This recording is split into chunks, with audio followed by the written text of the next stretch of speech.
আসসালামু আলাইকুম। আপনারা সবাই কেমন আছেন? আশা করি সবাই ভালো আছেন।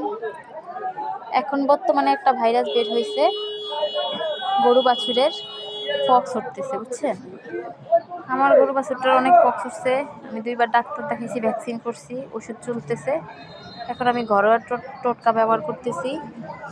নিম পাতা সিদ্ধ কইরা কাঁচি হলুদ বেটে তারপরে গরুর গায়ে ডইলা দিছি।